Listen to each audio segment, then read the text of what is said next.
कर्म, दैव और काल तीनों साथ में आते तब फल की प्राप्ति होती है। तो मान लीजिए कोई किसान है, खेती कर रहा है, तो अभी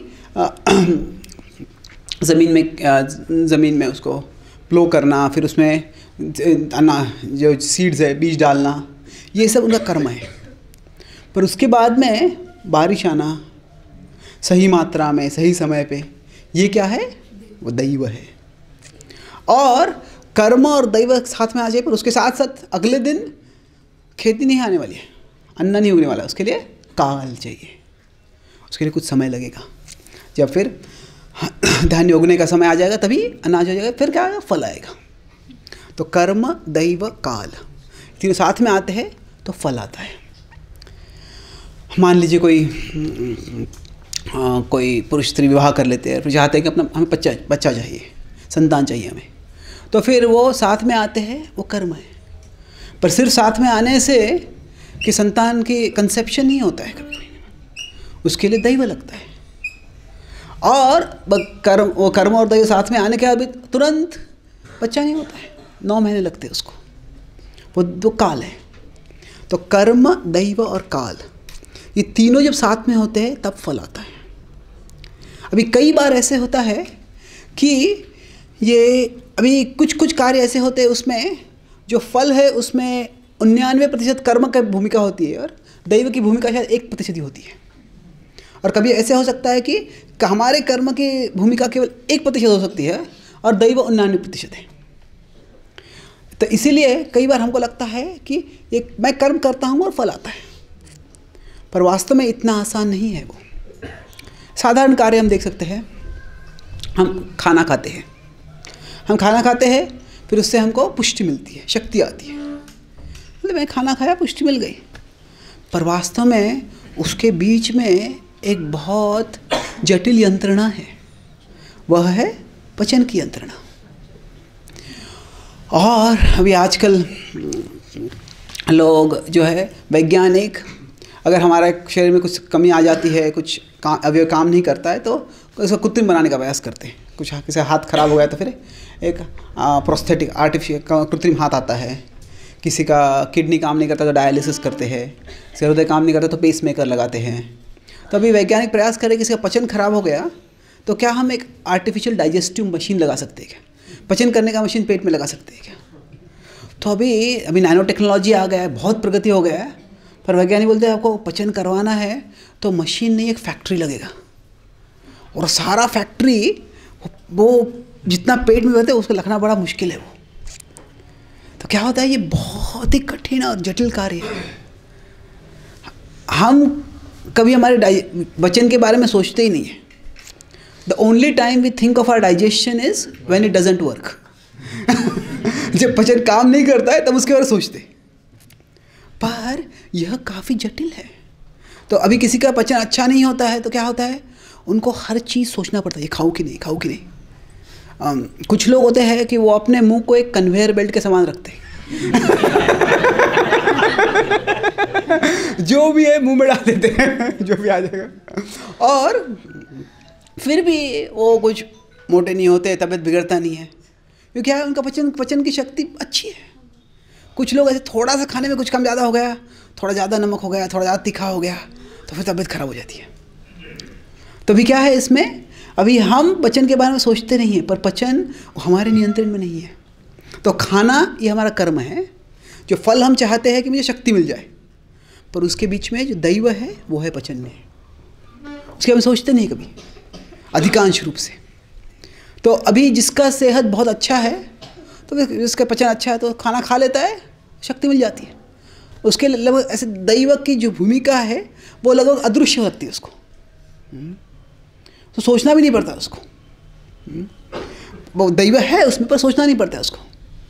और जब कर्म कोई करता है, जब किसी का पचन बहुत खराब है, तो जैसे पता था कि इसका पचन बहुत खराब है, वो जो भी उसकी तबीयत अगर खराब है होती है, बार बार खराब हो जाती है, तो क्या है वो क्या खाता है, क्या नहीं खाता है, फिर भी तबीयत खराब ही रहती है एक तरह से। थोड़ा सा भी गलत होगा तो खराब हो जाता है। तो मतलब क्या है, कुछ लोगों के जीवन में जो अभी का कर्म है उससे बहुत परिणाम पड़ जाता है। मतलब थोड़ा सा गलत खा लिया तो बहुत परिणाम हो जाएगा। कुछ कुछ लोग हैं जिन्हें अभी के कर्म से ज़्यादा कुछ फ़र्क पड़ता ही नहीं है, पचा अच्छा है तो सब कुछ अच्छा ही रहता है। तो क्या है, हर हमारे जीवन में हम कार्य करते हैं तो यह होता है कर्म, दैव और काल, ड्यूटी, डेस्टिनी एंड ड्यूरेशन। अभी ये भगवान यहाँ पे क्या बता रहे हैं कि आप खुद को अपने कर्म का फल का कारण मत मानो। क्यों, ऐसे क्यों बता रहे हैं? इसका बहुत महत्वपूर्ण कारण है। क्या है कि यहाँ पे दो अलग चीज़ें हैं। एक है कि to set a goal and दूसरा है to be attach to the result. कि ध्येय मत रखो, ऐसा भगवान नहीं बता रहे हैं कि आप फल से आसक्त मत रहो। भगवगीता बोलने के बाद ही तुरंत क्या हुआ, पांडव और कुरुक्षेत्र का युद्ध हुआ। और युद्ध में हर रोज पांडव ध्येय रखते थे। खास करके 14वें दिन अर्जुन ने एक बड़ा ध्येय रखा था। किसी को पता है क्या ध्येय था? हाँ, इसके शाम तक क्या करूँगा मैं, जयद्रथ के कारण मेरे बेटे की मृत्यु हुई है, मैं उसको मारूंगा। तो अभी तभी भगवान ने कहा है अर्जुन तुम भूल गए, कर्मण्येवाधिकारस्ते मा फलेषु कदाचन। भगवान ने ऐसे नहीं कहा, भगवान ने उसकी मदद की वो करने के लिए। तो अभी फ़र्क क्या है इसमें, ध्येय रखने में और फल से आसक्त होने में? ये फ़र्क ये है कि ध्येय रखना ये हमें कर्म करने के पहले कर्म करने को प्रेरित करता है, पर जब फल से आसक्त हो जाते हैं तो कर्म होने के बाद भी उसी के बारे में विचार करते रहते हैं। तो अभी कर्म, दैव, काल, इससे फल आता है। तो अभी हमको हर एक को कुछ कार्य करना है तो उसमें फल चाहिए हमको। तो पर अगर ध्येय रखते हैं, मान लीजिए हमें खाना बनाना है घर में, तो हम सोचते हैं कि आज मैं ये बनाऊंगा, ये बनाऊंगे, ये करूँगा। तो हम ध्येय रखते हैं, फिर वो सारी सामग्री लाते हैं, फिर सारा पकाते हैं। तो ध्येय रखना अच्छा है। कोई विद्यार्थी है, उसको पढ़ाई करनी है, ठीक है मुझे इतने अंक चाहिए इसलिए मैं इतनी पढ़ाई करूँगा। पर मान लीजिए उसके 5 पेपर एक के बाद एक है और पहला पेपर थोड़ा ख़राब हो जाता है, इतना अच्छा, तो अभी उसके बारे में क्या होगा, अभी पेपर हो गया है, अभी दूसरे पेपर का विचार करो। पर तभी अरे इसमें कितने मार्क्स मिलेंगे, मुझे अच्छे मार्क्स मिलेंगे कि नहीं, इतना मिलेगा तो ये हो जाएगा, उतना मिलेगा तो वो हो जाएगा। अभी वो तुमने कर्म कर लिया है, अभी उसके बारे में सोचने की ज़रूरत नहीं है, अभी तुम्हारे हाथ से चला गया वो। मतलब क्या है, अभी बेहतर है कि अभी अगला क्या कर्म है उस पर जोर दो। पढ़ाई परीक्षा के पहले जो अगर हम ध्येय रखते हैं तो हमको पढ़ाई करने को प्रेरणा मिलती है। पर अभी परीक्षा हो गई है, अभी फल से आ सकते हैं, मुझे इतने मार्क्स मिलेंगे कि नहीं, इतने मार्क्स मिलेंगे कि नहीं, इतने मार्क्स मिलेंगे कि नहीं। तो उससे क्या होता है, सिर्फ जो मन की शक्ति व्यक्त जा रही है। अभी कर्म हो जाने के बाद हमारा कुछ नियंत्रण है नहीं, अभी क्या है वो दैव पे निर्भर है। तो इसीलिए अभी उसके बारे में विचार मत करो। और यही फर्क है अनासक्ति और गैर जिम्मेदारी में, डिटैचमेंट एंड इररिस्पॉन्सिबिलिटी। इसमें फ़र्क क्या है कि इररिस्पॉन्सिबिलिटी मतलब व्यक्ति कर्म ही नहीं करता है, और डिटैचमेंट गैर जिम्मेदारी मतलब वो कर्म ही नहीं करता अच्छी तरह से। पर अनासक्ति या वैराग्य का मतलब क्या है, जो कर्म करता है, अभी हो गया है, उसके बारे में ज़्यादा विचार नहीं करते, जो हो गया मैंने कर लिया, वो जो होने वाला है वो होने वाला है, वो अनासक्ति है। तो अभी कोई अगर गैर जिम्मेदार होता है तो फिर वह वास्तव में अपने जीवन में कुछ भी नहीं कर पाएगा। इसलिए आखिरी क्या बताते हैं भगवान, माते संगोस्तु अकर्मणि, तुम कर्म न करने से भी आसक्त मत रहो। और कोई विद्यार्थी है, अभी परीक्षा पास में आ रही है, वो पढ़ाई नहीं कर रहा है, उनकी माता बोलती तुम पढ़ाई नहीं कर रहे हो, मैं अनासक्त हूँ। तुम अनासक्त नहीं हो, तुम क्या हो, गैर जिम्मेदार हो। तो अभी महाभारत में ऐसे ही होता है कि जब वो बड़ा युद्ध होने वाला होता है, कुरुक्षेत्र का युद्ध, उसके पहले सब लोग वो युद्ध टालने का प्रयास करते हैं। युद्ध को टालने का प्रयास कर रहे होते, तो विदुर आते हैं और धृतराष्ट्र से कहते हैं कि आप दुर्योधन को रोको, अगर दुर्योधन को नहीं रोकोगे, पांडवों से युद्ध करेंगे, तो भीम अपने व्रत को नहीं भूलने वाला है। तुम्हारे न केवल तुम्हारे सारे पुत्रों की मृत्यु हो जाएगी, कुरु वंश का विनाश हो जाएगा। इसको रोको तुम। तो तभी विदुर कहता है कि नहीं। जब विदुर इस बताने की बात करें तो धृतराष्ट्र कहता है कि वास्तव में हे विदुर, अगर दैव में ही लिखा है कि हमारे कंस का विनाश होने वाला है, तो फिर मैं तो एक छोटा सा मानव हूँ। मैं एक मानव दैव को कैसे रोक सकता हूँ? तो तभी विदुर ऐसी चीज़ बताते हैं, बहुत महत्वपूर्ण। वो कहते हैं कि destiny determines the consequences of our actions, not our actions themselves. दैव यह हमारे कार्यों के फल को निर्धारित करता है, हमारे कार्यों को निर्धारित नहीं करता है। हम कार्य करने के बाद फल मिलेगा कि नहीं वो दैव निर्धारित करता है, पर मैं कार्य ही करूँगा कि नहीं ये मैं निर्धारित नहीं कर रहा हूँ। ये दैव निर्धारित नहीं करता है, ये हम निर्धारित करते हैं। तो अभी क्या करें, धृतराष्ट्र को बता रहे हैं कि हाँ, तुम्हें पूरा प्रयास करना चाहिए दुर्योधन को रोकने का। तुम्हारे प्रयास के बावजूद अगर दुर्योधन नहीं रुका तो फिर आप दैव के बारे में बात कर सकते हो। दैव क्या करता है? हमारे कर्म का फल निर्धारित करता है, हमारे कर्म निर्धारित नहीं करता है।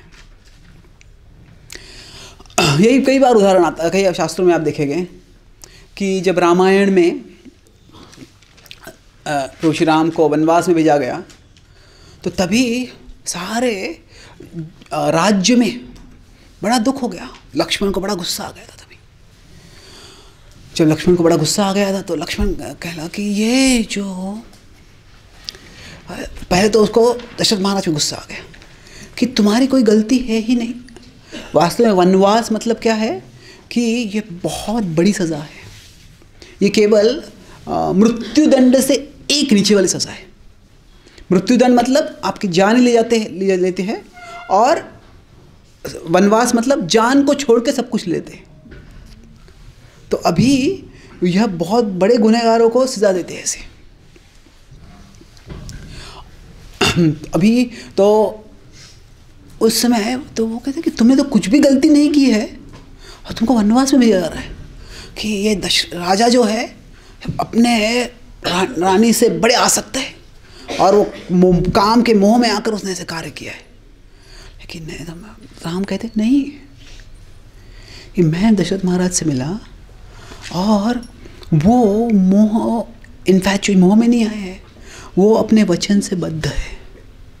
कहते हैं कि कैकेयी ने कौन वचन दिया था? कैसा वचन है? किसने इसके बारे में आज के पहले कभी सुना नहीं है? आज ये वचन कहाँ से आ गए? कि हमारे माता पिता थे, उन्होंने क्या वचन दिया जिससे हमको क्या पता हो सकता है? बोले कैकेयी इतनी निष्ठुर कैसे बन गई? तो जब गुस्सा होता है ना तो कहीं ना कहीं तो गुस्सा निकालना होता है, इसके प्रति नहीं तो इसके प्रति। तो अभी दशरथ से क्या हो गया? कैकेयी प्रति गुस्सा चला गया। तो फिर तभी राम ने कहा, हे लक्ष्मण, कैकेयी के प्रति इतना क्रोध मत करो। तुम जानते हो कि कैकेयी का जो प्रेम मेरे प्रति था वो बिल्कुल माता कौशल्या के समान था, जैसे मुझसे प्रेम करती वैसे ही। वो एक गंगा के निर्मल प्रवाह के समान था। तो लक्ष्मण कहता है वही समझ में नहीं आ रहा है मुझे, एक रात में गंगा सूख कैसे गई? और फिर तभी राम कहते हैं कि इसीलिए मैं समझ गया।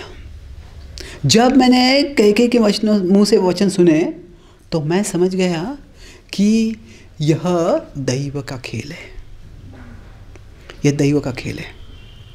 और तभी लक्ष्मण अभी तो गुस्सा होता है कि केवल कायर ही अन्याय को दैव को बोल के दैव का नाम देके स्वीकार कर लेते हैं। जो वीर होते हैं वो अन्याय से युद्ध करते हैं, संघर्ष करते हैं। तो तभी राम कहते हैं कि मेरे लिए मेरा कर्तव्य महत्वपूर्ण है। मेरे पिता के आदेश के अनुसार मैं राज सिंहासन पर बैठने वाला था, मैं अयोध्या का राजा होने वाला था, पर वहीं पिता ने मुझे आदेश दिया है तो मैं भी जंगल में जाऊंगा।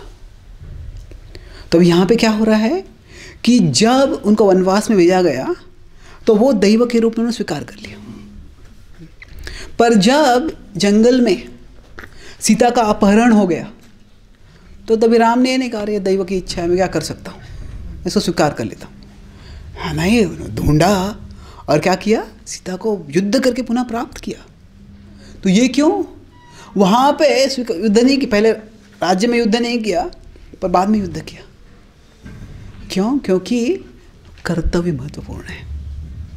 कि जब वो राजा एक जगह दैव को स्वीकार किया, दैव के बारे में विचार किया, क्यों? क्योंकि क्या है कि ये ऐसी परिस्थिति आ गई, इस परिस्थिति में मेरा कर्तव्य क्या है। पर जब वो जंगल में थे तो उन्होंने देखा कि अभी मेरा कर्तव्य है मेरी पत्नी का संरक्षण करना, इसीलिए वापस मुझे जो भी करना पड़ेगा मैं करूँगा। तो अभी कई बार ऐसा होता है, ये दैव जो है उसको अच्छी तरह से अगर समझेंगे नहीं तो दो एक्सट्रीम्स की ओर हम जा सकते हैं, दो बड़े ही विचित्र या विक्षिप्त दशाओं में जा सकते हैं। अभी विश्व में हम कह सकते हैं कि दो प्रधान संस्कृतियां हैं, सिविलाइजेशंस हैं, एक है ईस्टर्न और दूसरा वेस्टर्न, एक है पूर्व और पश्चिम के। अभी जो पूर्व की संस्कृतियाँ हैं, भारत हो या चीन हो, और ये भी कह सकते हैं कि थोड़ी प्राचीन संस्कृतियाँ जो साइंटिफिक रेवोल्यूशन, वैज्ञानिक जो उत्क्रांति हुई उसके पहले 1500 या उस शताब्दी से पहले, तो उसमें क्या था, दैव को ज़्यादा माना करते थे। तो पाश्चात्य पूर्व देश में दैव को बड़ा महत्व दिया जाता है और पाश्चात्य देशों में कर्म को ज़्यादा महत्व दिया जाता है। अभी दोनों को अगर बहुत ज़्यादा महत्व दे दिया तो वो उससे समस्या होती है। मतलब कहीं कर्म को ही बहुत ज़्यादा मान लिया, दैव को ही बहुत ज़्यादा मान लिया। वास्तव में दोनों का समन्वय होना चाहिए। अभी दैव को ज़्यादा मान लेना मतलब क्या कि जो भी हो रहा है वो सब दैव के कारण हो रहा है, हमारे हाथ में कुछ भी नहीं है, हमें सिर्फ सब कुछ स्वीकार करना है। यह भाव रखते हैं तो क्या, अगर हमारे कुछ हाथ में होगा, हमारी कुछ जिम्मेदारी होगी, वह भी लोग नहीं करेंगे, निष्क्रिय हो जाते हैं। इससे कभी कभी क्या होता है, लोग अन्याय करते हैं, अत्याचार करते हैं, उसको सहन कर लेते हैं और फिर बड़े निष्क्रिय हो जाते हैं। ये पाश्चात्य देश से, यूरोप से जब आक्रमण, पहले तो व्यापार करने के लिए वहाँ से आए, पोर्चुगल से, फिर फ्रांस से, फिर ब्रिटेन से। तो वहाँ पे जब यहाँ से लोग यहाँ पे आए, पहले तो एक समय भारत बहुत समृद्ध था, पर बाद में कई लगभग सदियों तक वहाँ पे भारत का शोषण हुआ। और फिर जब 1920 की बात है, फिर वापस 1940 की बात है कि तभी बहुत बड़ा अकाल हो गया भारत में। जब ऐसे अकाल हो गया, प्रभुपाद जी भी इसका उल्लेख करते हैं अपने ग्रंथों में। वो कहते हैं कि कई ब्रिटिश लोगों ने कहा कि अगर ब्रिटेन में या अमेरिका में ऐसे हो गया तो यहाँ पे लोग जो है, वहाँ पे लोग पूरी क्रांति कर देंगे। पर भारत के लोगों ने उसको स्वीकार कर लिया। तो एक तरह से केवल कुछ हजार ब्रिटिश लोग थे और लाखों करोड़ों की मात्रा में भारतीय थे। पर क्या है, थोड़ा अगर हम दैव को ज़्यादा मान लेते हैं तो जो हो उसको स्वीकार करके निष्क्रिय हो जाते हैं। तो ये अच्छा नहीं है। अभी ये ऐसे तत्वज्ञान में क्या है, दैव भी महत्वपूर्ण है, कर्म भी महत्वपूर्ण है। दैव को ज़्यादा मान लेते हैं तो क्या होता है, हम बड़े निष्क्रिय हो जाते हैं। पर दूसरा एक्सट्रीम है कि कर्म को ही सब कुछ मान लेना। अभी कर्म को ही सब कुछ मान लेते हैं, अगर मैं मेहनत करूँगा तो मैं यशस्वी होगा, जो भी मैं चाहूँगा मैं करूँगा। अगर वैसे हम करते हैं तो उसका परिणाम क्या होता है कि अगर हम दैव को मानते ही नहीं हैं, कुछ दैव नहीं है, मैं अगर मेहनत करूँगा, मैं इच्छा करूँगा, मैं योजना बनूँगा तो ज़रूर यशस्वी हो जाऊँगा। वैसे जब करते हैं तो हम कई बार बड़ी मेहनत कर सकते हैं, पर कभी कभी परिस्थिति ऐसी होती है हम कुछ कर ही नहीं सकते उसके बारे में। परिस्थिति अगर मान लीजिए कोई स्पोर्ट्स है, क्रिकेट मैच है, मान लीजिए कोई बैट्समैन बहुत अच्छा खेल रहा है तो अकेला अपने टीम को विजय के दरवाजे तक लेके गया, पर मान तभी बारिश आ गई, क्या कर सकते तुम, बारिश को रोक तो नहीं सकते हम। तो क्या है, जब हम कर्म को ही सबसे ज़्यादा मान लेते हैं और हम सोचते हैं कि मेरे कर्म से ही फल आ जाएगा, और फिर फल जब नहीं आता है तो फिर उसको स्वीकार करना बड़ा मुश्किल हो जाता है। और जब उसको स्वीकार नहीं कर पाते हैं तो फिर क्या है, मानसिक स्तर पे बड़ा उपद्रव हो जाता है, स्ट्रेस हो जाता है। एक तरह से क्या है कि दैव को ही सब कुछ मानना, ये तमोगुण का लक्षण है। ये 3 गुण है, सत्व रजस तमस। ये 3 गुण हम कैसे समझ सकते हैं कि हम सब कोई भी परिस्थिति में होते हैं कि some people make things happen, some people watch things happen and some people wonder what happened. कुछ लोग ऐसे होते हैं, कुछ वो कार्य करते हैं, कराते हैं। कुछ लोग एक काम करना जाते हैं पर ये हो जाता है, वो जाता है, वो जाता है, क्या हो गया, क्या हो रहा है समझ। और कुछ लोग ऐसे होते हैं अपनी दिमाग अपने ही दुनिया में घूम रहे थे, बड़ा को पता भी नहीं चलता क्या हो रहा है उनके पास। तो ये 3 गुण होते हैं। अभी हर परिस्थिति में कुछ चीज़ हमारे नियंत्रण में है, कुछ चीज़ हमारे नियंत्रण में नहीं है।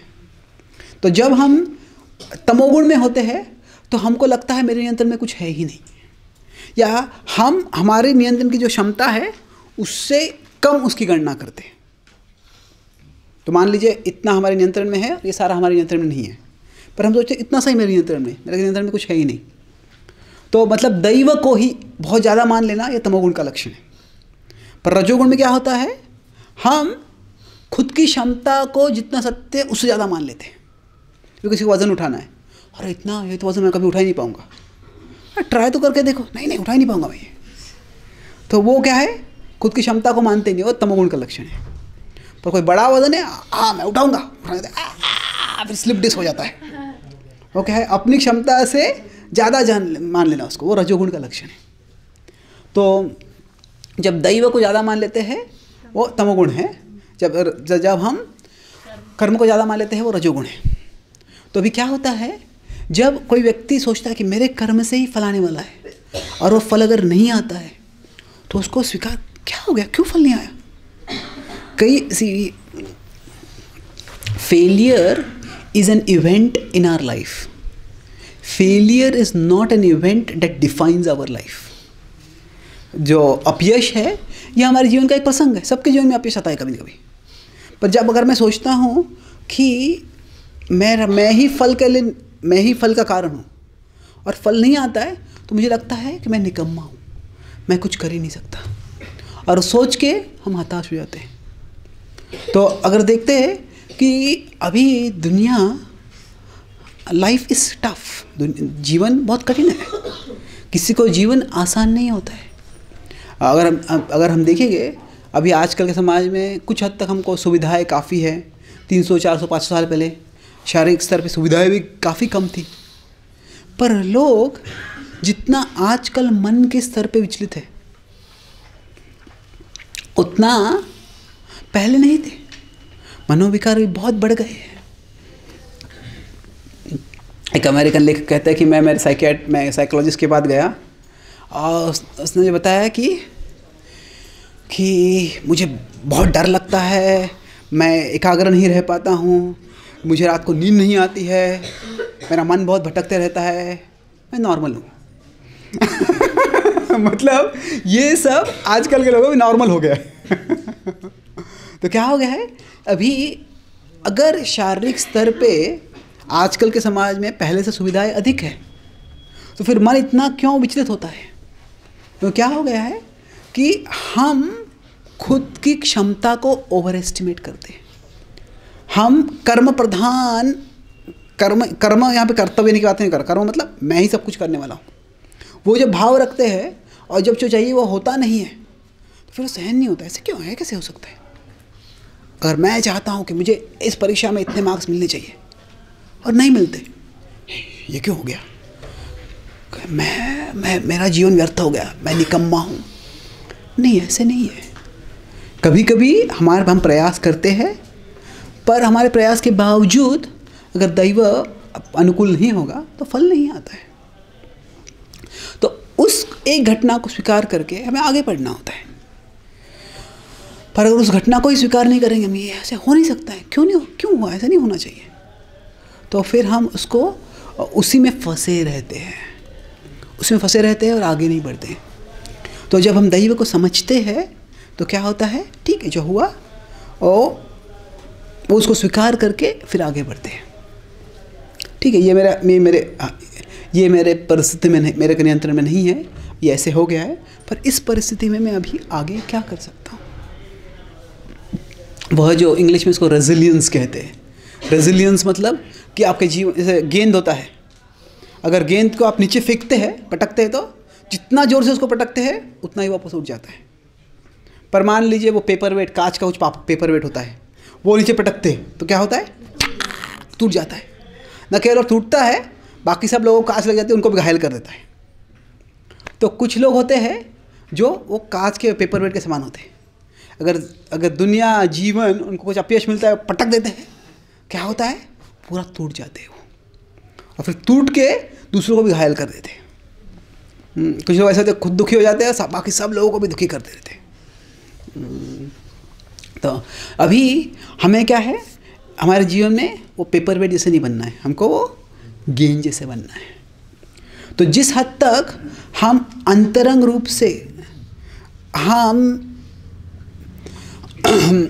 अगर ये कर्म और दैव इनका समन्वय समझेंगे नहीं, कैसे चलता है हमारे जीवन में, तो फिर क्या है, हम जो हमारी क्षमता है उसके अनुसार कार्य नहीं कर पाएंगे। अभी यह हम कैसे कर सकते हैं, ये आखिरी पार्ट है, फिर उसके हमें कुछ सवाल ले सकते हैं कि how do we become resilient. कि हमारे जीवन में जब कोई विपत्ति आती है, जब दैव के कारण कोई ऐसी परिस्थिति आ जाती है कि जिसका हम चाहते नहीं हैं, जो हमने अचानक आ गए, हमारे मन के खिलाफ सब कुछ हो गया है, और तभी हम क्या कर सकते हैं, कैसे उस समय हम आगे बढ़ सकते हैं। तो अभी जब कोई ऐसी विपत्ति आ जाती है तो उस समय हमें समझना है कि हमारी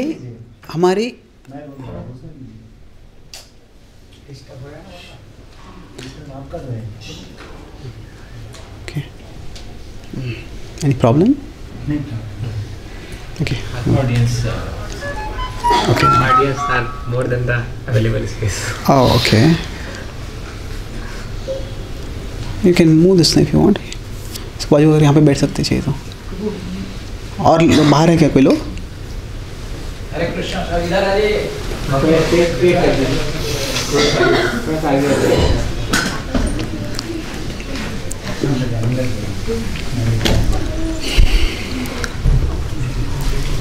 ओके।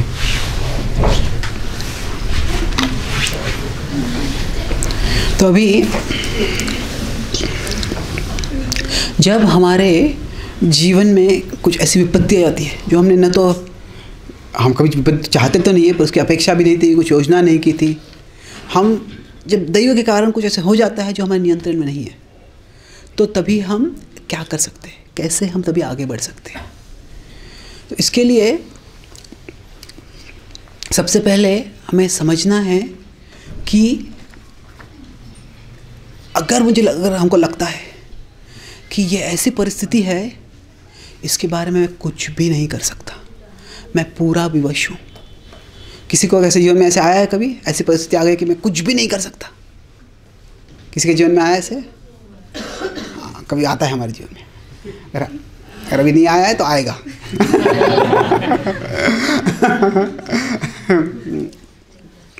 क्या है कि ये जीवन का ऐसे है, ये एक तरह से स्वभाव ही है।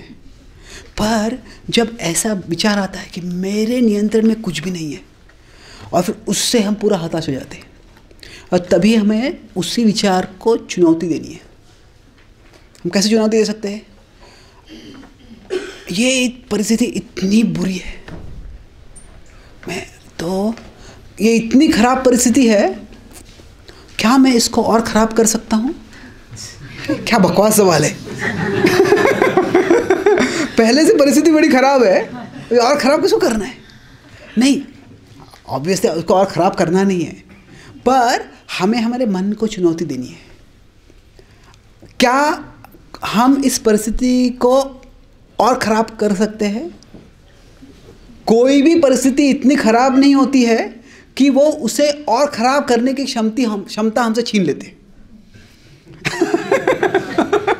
No situation is so bad that it can take away our power to make it worse. तो अभी किसी को मान लीजिए फ्रैक्चर हो जाता है, अभी 6 हफ्तों के लिए उनको बेड रेस्ट होता है। मैं विवश हूँ, मैं कुछ नहीं कर सकता। ठीक है, आप एक हथौड़ा लेके दूसरा पैर तोड़ सकते अभी हाँ, तोड़ना तो नहीं चाहिए ऑब्वियसली, पर कहने का भाव क्या है कि वास्तव में कोई भी परिस्थिति ऐसी नहीं होती है कि जिसको हम और ख़राब नहीं कर सकते, और अगर मैं उस परिस्थिति को और ख़राब कर सकता हूँ तो मैं इसको और अच्छा भी कर सकता हूँ। अगर ये ख़राब करने की क्षमता, मान लीजिए कोई रिश्ता है वो अभी बहुत ख़राब हो गया है, तो क्या मैं उसको और ख़राब कर सकता हूँ? हाँ, जो भी मन में आए, जो है बोल दो अभी सब कुछ। क्या हो जाए कि हमें जब बोलना है, we should speak to give others peace of mind, but we often speak to give them a piece of our mind. क्या करते हैं हमें जो चीज़ों को शांत करने के लिए बात करनी चाहिए किस तरह से, पर हमारे मन में जो भी हम बक देते हैं तो कोई भी परिस्थिति है और उससे और ख़राब हो सकती है। तो सबसे पहले क्या है कि हमारे जीवन में जो परिस्थिति होती है, हम कभी भी किसी भी परिस्थिति में पूर्णतया असह्य नहीं होते। अगर मैं इस चीज़ को और ख़राब कर सकता हूँ तो उसका मतलब है उसको और अच्छा भी कर सकता हूँ। अभी ठीक है, पर ये ऐसी परिस्थिति है, मैं इसमें क्या कर सकता हूँ, ये हो गया है, वो हो गया है, वो हो गया है। तो कम से कम अगर मैं सोचूंगा ठीक है, अगर मैं ये करूँगा तो ये परिस्थिति और ख़राब हो जाएगी। जैसे मैं कोई रिश्ता बहुत ख़राब हो गया यार, मैं आगे अभी चीखूँगा चिल्लाऊँगा तो ये और ख़राब हो जाएगा। तो कम से कम अगर मैं फैसला करता हूँ कि मैं वो नहीं करूँगा, तो क्या कर रहा हूँ मैं परिस्थिति और ख़राब नहीं कर रहा हूँ। तो उसके उल्टा जो है क्या मैं कर सकता हूँ, ठीक है, मैं गुस्से में आके कुछ बोलने से जगह पे शांति से, नम्रता से कुछ क्या बोल सकता हूँ मैं। तो इसमें क्या होता है, ये जब ऐसी परिस्थिति होती है उसमें एक ही चीज़ हमें कि SSS, small simple steps, small simple steps, कि अभी आज के एक दिन के लिए क्या मैं अच्छी तरह से बर्ताव कर सकता हूँ? क्या आज के एक दिन के लिए मैं जिम्मेदारी से कार्य कर सकता हूँ? क्या आज के एक दिन के लिए, और एक दिन भी बहुत बड़ा लगता है, तो क्या अगले 1 घंटे के लिए। क्या होता है कभी कभी हमारे जीवन में, अभी हम सबकी अपनी योजना होती है कि मुझे ऐसे करना है, वैसे करना है, वैसे करना है। और ये योजना होती है कैसे, अगर हम किसी रास्ते पे चल रहे हैं, वो स्ट्रीट लाइट के समान होता है, और कभी स्ट्रीट लाइट बंद हो जाता है। स्ट्रीट लाइट बंद हो गया, सब रात है तो अंधेरा हो गया। अभी हम स्ट्रीट लाइट तो चालू नहीं कर सकते, पर हम हमारा फ़ोन निकाल के फ्लैश लाइट चालू कर सकते हैं। फ्लैश लाइट जो होता है वो फ्लैश लाइट स्ट्रीट लाइट उतना नहीं है, पर फ्लैश लाइट से क्या हमको 1 कदम आगे दिखता है, और वो 1 कदम आगे लेते हैं तो फिर उसे 1 और कदम आगे दिखता है। तो अभी हमको लगा पर ये पूरा रास्ता तो अंधेरा है, मैं क्या करूँगा आगे, कुछ दिख नहीं रहा है मुझे। तो अभी हमें समझना है कि जो हमारे जीवन में हो रहा है, everything may not be God's plan, but everything is within God's plan. जो हर चीज़ होती है ऐसे नहीं कि भगवान की योजना है। अगर मैंने कोई मूर्खता की है, अगर मैंने गलती की है, उसके कारण जो हो रहा है वो हमें कह सकते हैं कि भगवान की योजना है। अगर कोई शराब पी की गाड़ी चलाता है, फिर गाड़ी उनका एक्सीडेंट हो जाता है, तो नहीं कह सकते कि भगवान की योजना थी ये, नहीं, ये आपकी गैर जिम्मेदारी थी। पर कैसे है, भले ये मेरी गलती हो सकती है, किसी और की गलती हो सकती है, पर भगवान की योजना जो है वो ऐसी होती है कि हमारे गलतियों को भी या किसी और की गलतियों को भी वो एकोमोडेट कर सकती है, उसको इंक्लूड करके उनकी योजना बनी रहती है। इसको हम समझ सकते हैं कि जब यहाँ पे ड्राइविंग करते हैं तो यहाँ पे GPS यूज़ करते हैं, कोई पता है, फ़ोन में मैप्स होते हैं तो GPS होता है। तो पाश्चात्य देशों में वगैरह होता है तो सब लोग GPS के बिना कहीं जाते ही नहीं हैं। तो अभी क्या होता है, मान लीजिए आप गाड़ी चला रहे और आपका GPS बोलता है कि आप राइट में मुड़ो, और अगर हम लेफ़्ट में मुड़ जाते हैं तो तभी क्या होता है, तो तुरंत GPS क्या करता है, तुमने मेरी बात नहीं मानी, दफा हो जाओ। You didn't obey me, get lost. क्या GPS ऐसे कहता है? नहीं। वो ठीक है, गलती हो गई, पर क्या हो गया, हमने गलत मार्ग भी ले लिया है, पर GPS का वो उसके मैप में, नकाशे में पहले से है वो। ठीक है, तुम इधर चले गए, यहाँ से तुम आगे कैसे जा सकते हो, वो पुनः रास्ता बता देगा। तो ऐसे Krishna is the ultimate GPS। तो भगवान सबसे बड़े GPS है। भले ही कोई गलती कर भी देता है, मेरी गलती हो सकती है, किसी और की गलती हो सकती है, तो फिर भी क्या है कि अभी तक हम भगवान के नकाशे में ही है। भगवान की इच्छा नहीं थी कि मैं गलती करूं, भगवान की इच्छा नहीं थी कि वो व्यक्ति गलती करे, तो गलती की उसकी क्या जिम्मेदारी है। पर किसी की भी, no one is so big that their mistake can disrupt Krishna's plan. कोई भी व्यक्ति इतना बड़ा नहीं है कि उनकी गलती से भगवान की योजना पूरी उद्ध्वस्त हो जाएगी। ठीक है, इस तरह से नहीं जाएंगे, पर भगवान की योजना चलती रहेगी आगे। तो इसीलिए हमें क्या देखना है, अभी हम इस विषय पर चर्चा कर रहे हैं कि जब दैव से हमारे जीवन में कुछ विपत्ति आ जाती है तो हमें क्या करना है। तो पहला पॉइंट मैंने बोला कि क्या है कि स्मॉल सिंपल स्टेप्स। अगर मैं परिस्थिति को ख़राब कर सकता हूँ तो और अच्छा भी कर सकता हूँ। और पर हमको लगेगा कि छोटी छोटी चीज़ कर रहा हूँ, ठीक है, मैं अगले 1 घंटे का अच्छे से कार्य करूँगा, 1 घंटे का अच्छा कार्य, उससे क्या होना है, हमारा पूरा जीवन क्या होने वाला है, उससे मेरा पूरा जीवन उद्ध्वस्त हो गया है।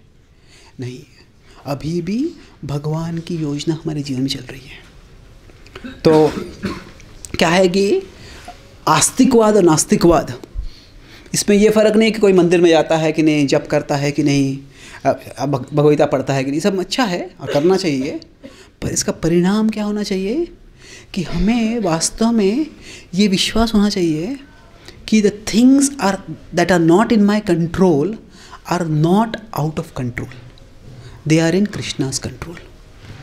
कि जो मेरे नियंत्रण में नहीं है वो ऐसे नहीं है कि सब कुछ ऐसे ही अपने आप चल रहा है। अभी भी कृष्ण की कुछ योजना है। अभी वो क्या योजना है, कभी कभी हमें समझना बड़ा ही मुश्किल हो जाता है, कभी कभी समझ में ही नहीं आता है। युधिष्ठिर महाराज वो राजसूय यज्ञ उन्होंने किया और इतना ऐश्वर्य उन्हें प्राप्त करने का यही उद्देश्य था कि वो धर्म का, भक्ति का और वो अनुशासन करे उसके अनुसार। पर क्या हो गया, सब कुछ उसे छीन लिया गया। पर फिर भी उसमें भी भगवान की योजना थी। उसके द्वारा क्या हो गया, ये पांडव जंगल में गए, जंगल में फिर अर्जुन ने तपस्या की, अर्जुन स्वर्ग में गया और फिर उससे वो और शक्तिशाली बन गए। फिर बाद में जब युद्ध हुआ तो क्या है, अर्जुन ने ऐसी शक्ति दिखाई कि कोई उसका सामना नहीं कर पाए।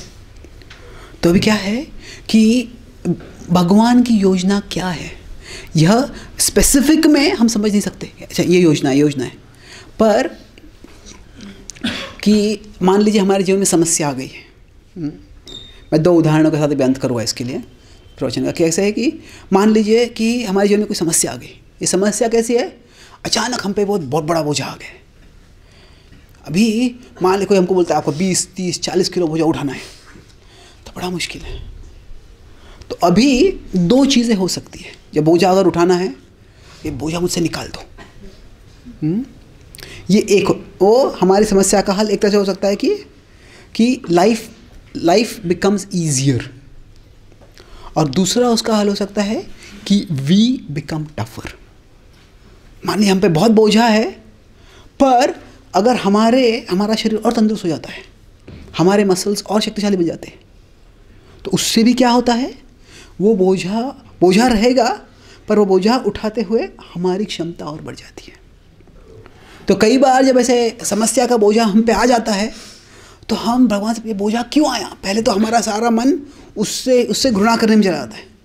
बाद में कुछ बचता है, हम भगवान से प्रार्थना भी करते हैं, तो क्या है कि ये बोझा निकाल दो। और बोझा नहीं निकालता है तो हो सके भगवान है भी, भगवान कुछ प्रार्थना सुनते हैं या नहीं, भगवान कुछ परवाह करते हैं या नहीं। अरे भगवान ज़रूर परवाह करते हैं, पर क्या है कि कम से कम अगर हम भगवत चेतना में आते हैं, जितना वो बोझा होता है ना, जितना हम उसका विचार करते रहते हैं, एक तरह से वो बोझा और बढ़ जाता है। कि समस्या ऐसी होती है जितना हम उस समस्या का विचार करते हैं वो समस्या और बड़ी और बड़ी और बड़ी और बड़ी लगने लगती है। और फिर वो क्या है कि कुछ कर ही नहीं पाते उसके बारे में, उसमें हम जिंदा गाड़ देती है हमको समस्या। तो जब समस्या आई है हमारे जीवन में तो हमको उतना उस समस्या का विचार करना है कि ठीक है मैं इसका सामना कैसे कर सकता हूँ, ठीक है अभी आज के दिन में मैं क्या कर सकता हूँ, क्या योजना बना सकता हूँ। पर उसके बाद में क्या है कि उस समस्या के बारे में विचार करने के लिए भगवान के बारे में विचार करो, भगवान से प्रार्थना करो, भगवान में मन लगाओ। उससे क्या होता है, वो समस्या का बोझा हम पे नहीं लगा रहता है। हम समस्या से भाग नहीं रहे, जितना हमारी जिम्मेदारी है, जितना हमारी क्षमता है उतना हम समस्या का सामना करने का प्रयास कर रहे हैं। पर उसके बाद में उसके बारे में विचार करने में कुछ अर्थ नहीं है। अगर हम भगवान का चिंतन करेंगे, भगवान का स्मरण करें तो क्या होगा, हम देखेंगे वो बोझा रहेगा। समस्या के बारे में विचार करेंगे तो क्या होगा, बोझा का वजन और बढ़ जाएगा बढ़ जाएगा बढ़ जाएगा। पर अगर हम भगवान के बारे में विचार करेंगे तो हम देखेंगे हमारे जो शक्ति है, हमारे मसल्स है, वो और शक्तिशाली हो जाएंगे, हमारा मन शांत हो जाएगा। वो समस्या रहेगी पर उस समस्या के बावजूद हम उससे जिंदा गाड़ दिए जाएंगे। We may have to live with pain but we don't have to live in pain. हमें दुख या दर्द के साथ जीना पड़ेगा, पर हमें दर्द में जीना ज़रूरी नहीं है। दर्द में जीना मतलब क्या है, उसी के बारे में विचार कर रहे और कुछ विचार ही नहीं कर रहे। ये ऐसे क्यों हुआ, ऐसे क्यों हुआ, ऐसे क्यों हुआ, ऐसे क्यों हुआ। ठीक है अब ये हुआ है। अभी कुछ लोगों को ऐसे होता है कि मान लीजिए को पीठ का दर्द है, तो ये अभी दर्द का एक चीज़ क्या होता है कि जिसको महसूस होता है उसको हर बार वो नया लगता है, और बाकी के लोगों को, बाकी साथ में जो उनको कुछ समय के बाद पुराना हो जाता है। हाँ तो वो पीठ का दर्द है, नया क्या है उसमें, रोज़ ही होता है। पर क्या है, अभी पीठ का दर्द है, मान लीजिए समस्या है वो, पर ऐसे नहीं कि हमेशा उसी तीव्रता पे रहता है। वो कभी ज़्यादा हो जाता है, कम हो जाता है। पर कम होने के बाद अगर वो हमेशा सोचते रहता है अरे पीठ का दर्द मुझे है, वापस कब आने वाला है, अभी आएगा तो क्या होगा।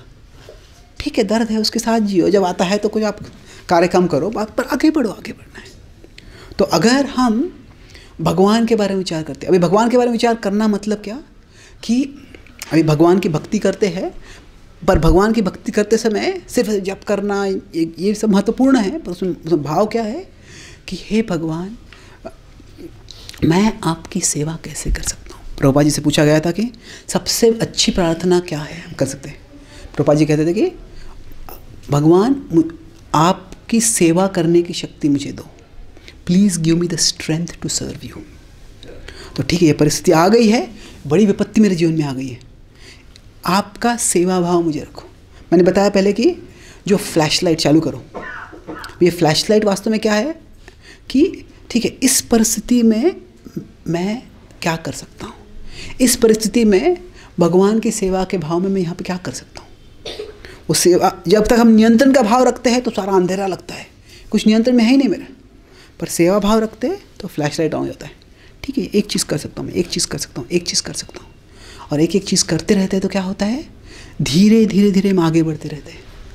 और जो स्ट्रीट लाइट जो है वो बंद हो गया है, रास्ते का जो दिया बंद हो गया है, कुछ समय के बाद वो चालू हो जाता है। जब चालू हो जाता है तो फिर हम देखते हैं कि उस अंधेरे के समय से भी हम बाहर निकल के आ गए हैं। तो तभी हमें सिर्फ क्या है, पेशेंस एंड परसिवियरेंस, सब्र रखो और चलते रहो आगे जितना भी कर सकते हैं। दूसरे उदाहरण के साथ अंत करूंगा मैं कि जब हमारे जीवन में कुछ बुरी परिस्थिति आती है, कभी कभी हमें लगता है कि अभी ये परिस्थिति क्यों आई है, अगर भगवान ये परिस्थिति को निकाल देंगे तो कितना अच्छा हो जाएगा, मेरा जीवन ठीक हो जाएगा। हो सकता है, पर कैसे है कि मान लीजिए कोई छोटा सा अभी पंछी का बछड़ा है, मानव या बाकी सब मैमल्स जो होते हैं उनका जो बछड़ा होता है सीधा जन्म लेते हैं। पंछी जो होते हैं जन्म लेते हैं अंडे में। अभी वह जो अंडा होता है वह एक तरह से वो बछड़े, वो जो पिल्लू क्या होता है, चूजा इज व्हाट, बेबी चूजा, हाँ चूजा, ओके चूजा ठीक है ओके जो चूज़ा होता है तो अभी उसके लिए वो बहुत एक तरह से सुरक्षित होता है, और उसके लिए वो कंफर्टेबल अच्छा होता है, सुरक्षा में रहता है। पर धीरे धीरे क्या हो रहा है, वो बढ़ रहा है, बढ़ रहा है, बढ़ रहा है। अभी जब बढ़ता है तो फिर उसके लिए वही जो अंडा है ये संकुचित होने लगता है, और फिर क्या होता है, वो तोड़ता है अंडे को। और अभी तोड़ता है तो क्या होता है, तो एक पंख बाहर आ जाता है, और एक पंख बाहर आ जाता है, फिर बाकी अंडा वापस आ जाता है।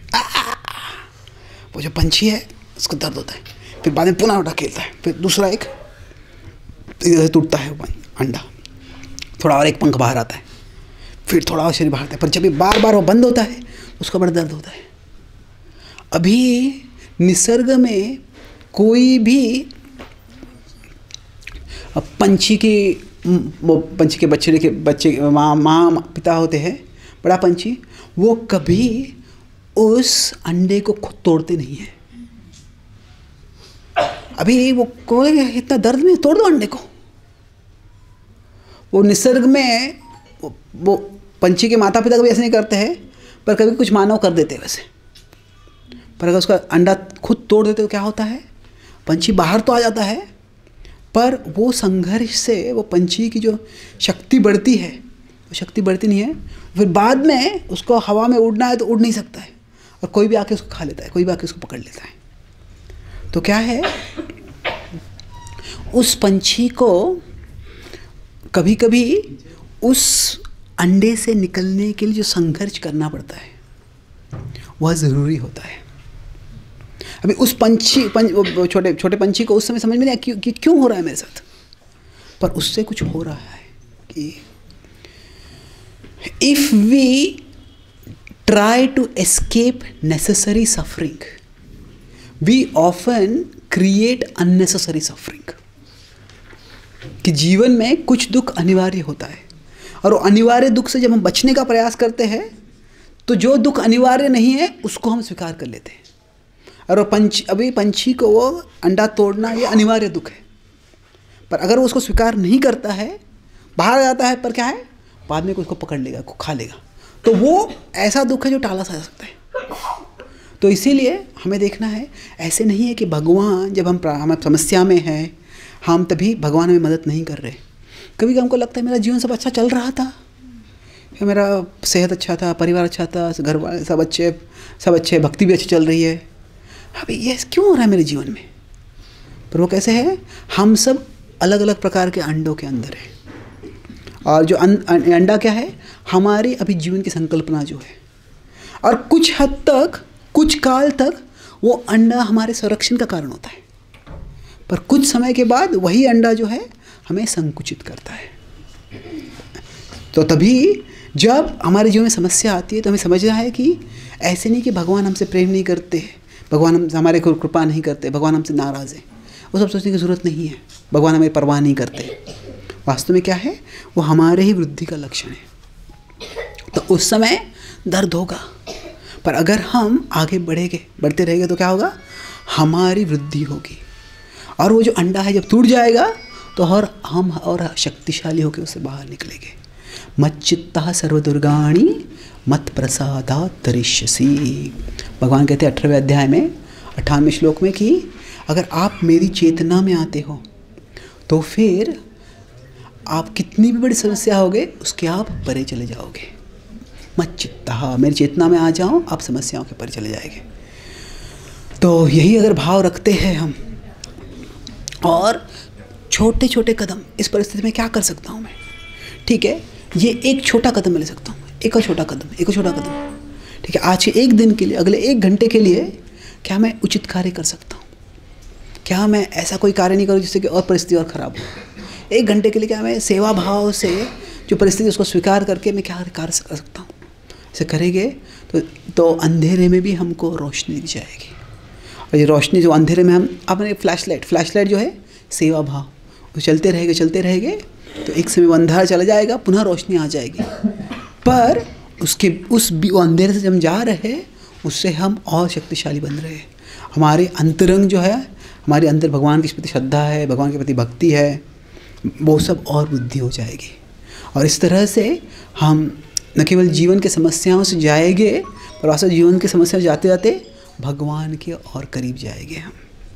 और भगवान के सामने और करीब जाना, भगवान के प्राप्त करना, यही जीवन का अंतिम यश है। तो इस तरह से हम हमारे जीवन को अर्थपूर्ण यशस्वी बना सकते हैं। तो सारांश में आज चर्चा की किस तरह से हम जब जीवन जी रहे होते हैं तो हम किस तरह से हमारे जीवन को अर्थपूर्ण बना सकते हैं। तो दूसरे अध्याय के 47वें श्लोक पर हम चर्चा की। तो भगवान कैसे क्यों कह रहे हैं कि आप फल से आसक्त मत रहो। तो कर्म से फल कैसे आता है उसके बारे में हमने एक इक्वेशन देखा। वो इक्वेशन किसको याद है? 4 चीज़ें उसमें, कर्म, दैव, काल, उससे फल आता है। तो कर्म, दैव, काल, कई उदाहरण देखें इसके लिए। जैसे खेती होती है, संतान उत्पत्ति होती है, और कुछ परिस्थितियों में के कर्म 1% होता है, दैव 99% होता है। जैसे किसका पचन बहुत ख़राब है, बहुत अच्छा है, तो वो थोड़ा सा खा लेंगे, कुछ गड़बड़ी होती है तो बहुत फ़र्क पड़ जाता है, या कुछ भी खाए कुछ भी फ़र्क नहीं पड़ता। तो हम सब के जीवन में कर्म और दैव की भूमिका होती है। और अगर हम फल से, वे फल और ध्येय में फ़र्क है। ध्येय हम रखते हैं जिससे कि ध्येय अगर हम रखते हैं, इसलिए ध्येय हम रखते हैं तो उससे क्या होता है कि हमें कर्म करने में प्रेरणा मिलती है। पर अगर हम फल से आसक्त हो जाते हैं तो कर्म हो गया है, उसके बाद में उसके बारे में विचार करते रहते हैं और उससे हम अगले कर्म से डिस्ट्रैक्ट हो जाते हैं। तो अगर कर्म ही नहीं करते हैं हम तो गैर जिम्मेदारी है, पर फल के बारे में ही विचार करते रहते हैं कर्म करने के बाद, जब दैव का भूमिका है तभी, तो वो आसक्ति है। और विदुर और धृतराष्ट्र का प्रसंग देखा हमने, और प्रभु श्री रामचंद्र का एक बर्ताव देखा। तो क्या है, दैव ये हमारे कर्मों के फलों को निर्धारित करता है, कर्म को निर्धारित नहीं करता है। और जब हमारे जीवन में कोई विकट परिस्थिति आ जाती है तो हमें क्या देखना है कि यहाँ पे मेरा कर्तव्य क्या है। और जैसे राम ने अलग अलग जगह पे अलग अलग कार्य किया, कर्तव्य जो है एक जगह स्वीकार किया, एक जगह प्रतिकार किया, पर क्यों? वो कर्तव्य देख रहे थे। तो जो पूर्व की संस्कृतियाँ है, पाश्चात्य की संस्कृतियाँ, पूर्व की संस्कृतियाँ दैव की ओर बहुत मानती है, तो कभी कभी उसके कारण हम निष्क्रिय हो जाते हैं, वो तमोगुण का लक्षण है।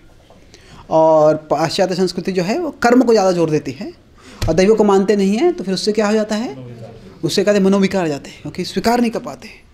एक अपयश हो गया तो लगता है मेरा जीवन ही व्यर्थ हो गया, मैं ही निकम्मा हूँ। पर हमें क्या चाहिए? रेजिलियंस। मतलब आगे बढ़ने की शक्ति होनी चाहिए। मतलब अगर हम किसी भी और ज़्यादा कर्म या दैव दोनों की ओर ज़्यादा चले जाएंगे तो हम एक कांच के पेपर जैसे बन जाते हैं, समस्या आ जाती है तो हम हताश हो जाते हैं, पूरा टूट जाते हैं। पर अगर हम समझते अच्छी तरह से तो हम वो एक बॉल के समय बनेंगे, नीचे फेंकेंगे तो उठ जाएंगे वापस। और ऐसे उठने के लिए हमें क्या करना है? तो जब हमको लगता है मैं बिल्कुल असह्य हूँ तो हमें खुद को चुनौती देनी है, क्या तुम इस परिस्थिति को और ख़राब कर सकते हो? हाँ ज़रूर। तो फिर अगर ख़राब कर सकता हूँ तो अच्छा भी कर सकता हूँ। अच्छा करने के लिए क्या है? Small simple steps. ठीक है, अगले एक दिन के लिए क्या मैं परिस्थिति को और ख़राब नहीं करूँगा? क्या मैं परिस्थिति जो परिस्थिति ख़राब करेगा उसके विपरीत करके मैं कुछ अच्छा कर सकता हूँ? और अगर मन बोलता है कि एक दिन, एक घंटा, एक दिन करने से क्या होने वाला है, सब कुछ तो पूरा उद्वस्ती हो रहा है, पर क्या है, अभी भी भगवान की योजना चल रही है। भले ही हम गलत मार्ग पे चले गए हैं तो भी जीपीएस हमें वहाँ से भी मार्ग दिखा सकता है। तो भगवान, किसी की भी गलती क्यों ना हो, भगवान की योजना अभी तक कार्यरत है। तो श्रद्धा का मतलब क्या है? वह समझना कि जो मेरे नियंत्रण में नहीं है वो बिल्कुल अनियंत्रित नहीं है, वो भगवान की योजना के अनुसार चल रहा है। और फिर उसका सामना अगर हमें करना है, हमारे क्षमता में जो हम कर दिया है, बाकी समय क्या है कि समस्या के बारे में विचार करते रहेंगे तो समस्या ऐसे बोझा है कि वो वज़न और बढ़ता जाएगा। पर समस्या के बारे में विचार करेंगे जब हम कि भगवान की चिंता में लगते हैं, हमारा बहुत बड़ा बोझा अगर किसी पास है, हमारे पास है, तो शायद वो बोझा चल नहीं जाएगा, पर अगर हमारी शक्ति बढ़ जाएगी तो बोझा उठा सकते हैं। तो भगवान के स्मरण करने से हमें अंतरंग शक्ति मिलती है। उससे क्या होता है कि समस्या के कारण पीड़ा के साथ हमें जीना पड़ेगा, पर पीड़ा में जीना नहीं पड़ेगा। और जब इस तरह से हम समस्या से जा रहे हैं तो हमें समझना है कि इसका एक उद्देश्य है। क्या है वो? हमारी वृद्धि है। ऐसे नहीं कि अगर समस्या से हमको मुक्ति नहीं मिल रही तो भगवान हमें परवाह नहीं कर रहे। वो जो पंछी का छोटा बच्चा होता है वह अंडे के अंदर होता है और उसको बाहर लाना, उसको अंदर से प्रयास करना होता है और उसमें दर्द होता है। पर अगर वो दर्द को टालता है तो या तो अंदर ही आके मर जाएगा, कोई तोड़ देता है तो फिर बाहर कोई उसे पकड़ लेकर खा लेगा। तो कभी कभी जीवन में अनिवार्य दुख होता है, उसको अगर हम स्वीकार करते हैं तो फिर हम जो अनिवार्य दुख नहीं है उसको हम टाल सकते हैं। तो उसी तरह से हम सब अपने अपने जीवन के संकल्पनाओं में वो एक अंडे के अंदर है। जब वो अंडा टूटने लगता है तो हमें क्या समझना है कि हमारी वृद्धि का मौका है। और अगर हम भगवान से प्रार्थना करते हैं कि मैं आपकी सेवा कैसे कर सकता हूँ, वो करने की शक्ति आप मुझे दीजिए, तो वो हमारे जीवन में अंधकार भी आ जाएगा, क्योंकि हमारी योजना उद्ध्वस्त हो गई है। तो भी क्या है, हमारा एक फ्लैश लाइट, सेवा भाव एक फ्लैश लाइट है। और उसके साथ अगर हम आगे चले गए तो कितनी भी जीवन में समस्या क्यों ना आ जाए, उसका सामना हम भगवान की मार्गदर्शन से कर सकते हैं। तो एक वाक्य हरण करूँगा मैं कि what ever karma may get us to, Krishna will get us through.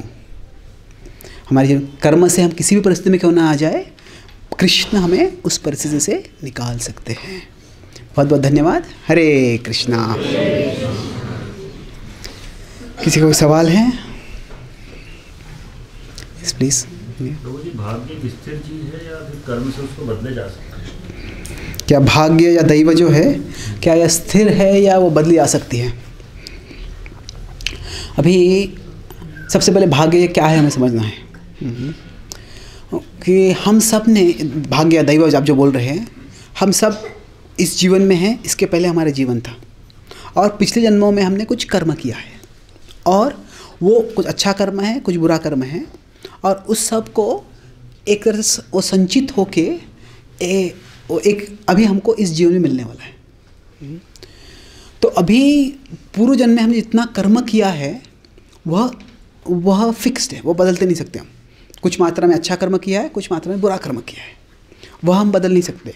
तो उस दृष्टि से देखेंगे तो हम कह सकते हैं कि जो दैव है वो निर्धारित है, पर कौन सा कर्म का फल कब आने वाला है वह शायद निर्धारित नहीं हो सकता है।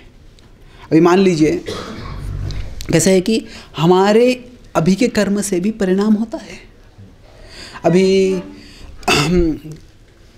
कह सकते हैं कि अभी जो इसको अभी आप ज्योतिष या उससे पता चलता है कि क्या है, कोई ज्योतिष कोई कहेगा आपको कि अच्छा आपका भी एक बुरा समय चल रहा है, तो उसका मतलब क्या है, बेसिकली दैव क्या करता है,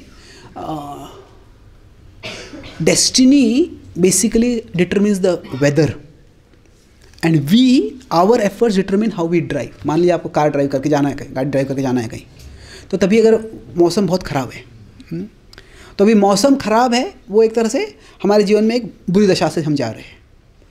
तो अगर मान लीजिए कि बहुत बारिश आ रही है, इस रास्ते में खड्डे हैं और तभी हम बहुत तेज़ी से ड्राइव करते हैं, बड़े लापरवाह होके कैसे ऐसे ड्राइव करते हैं। मेरे एक मित्र है, वो ऑर्थोपेडिक सर्जन है, तो अपने कार में जा रहे थे और क्या हुआ, उनके बाजू में एक युवक था, वो ऐसे मोटरसाइकिल चला रहा था कि ऐसे मान लीजिए उसकी स्पीड लिमिट है ही नहीं, बड़े बड़े लापरवाह से चला रहा था। तो बाद में एक सिग्नल आ गया, वहाँ पे रुक गए। तो वो वक्त उसके अपना कार उन्होंने उसके बाइक के बाजू में लेके गए, उन्होंने अपना कार्ड निकाल के उसको दिया, बोला कि मैं ऑर्थोपेडिक सर्जन हूँ, तुमको जल्दी मेरी ज़रूरत पड़ने वाली है।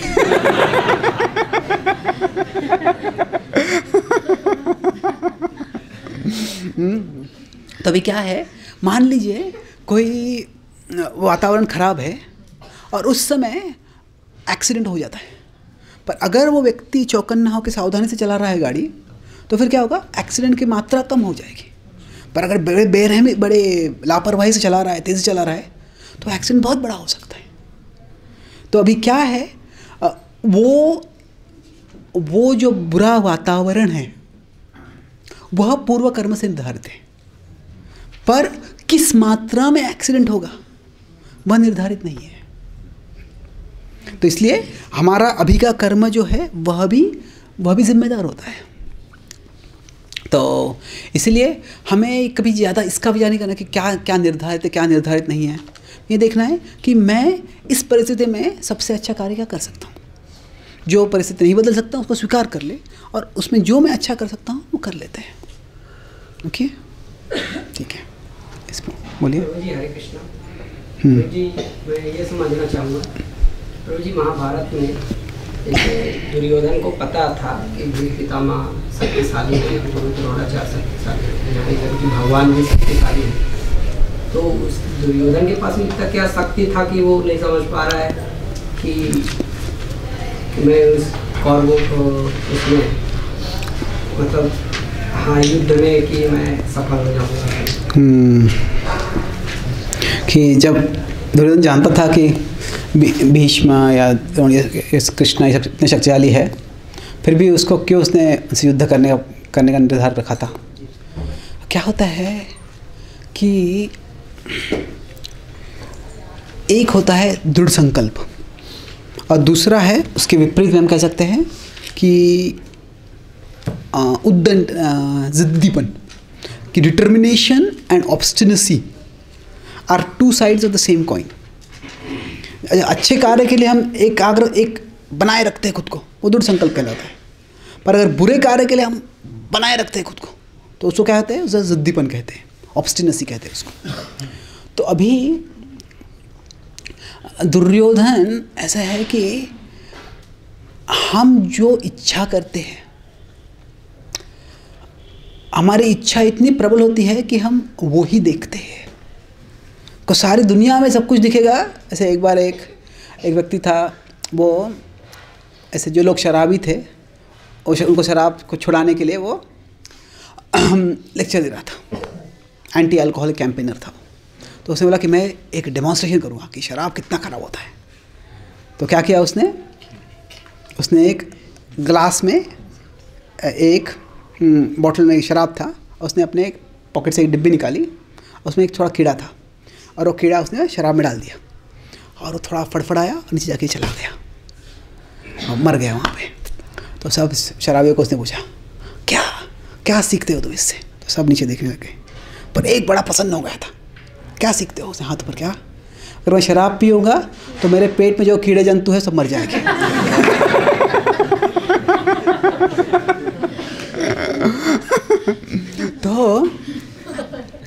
तो दुर्योधन अभी हर जो उसने योजना बनाई वास्तव में उसमें वो यशस्वी हुआ।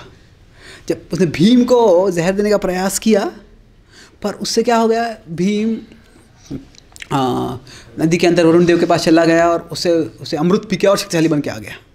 पांडवों को जलाने का प्रयास किया, उससे वो वनवास में चले गए और फिर उससे द्रौपदी स्वयंवर हो गया और शक्तिशाली बन के आ गए। उसने पांडवों का अपमान करने का प्रयास किया, गंधर्व ने उसको बांध के उसका ही अपमान हो गया। हर बार उसने योजना बनाई, उसके ही विपरीत हो गया वो। पर क्या है, जो उसको था कि देखो अगर कृष्ण भगवान होते तो फिर मैं ये कर ही नहीं पाता।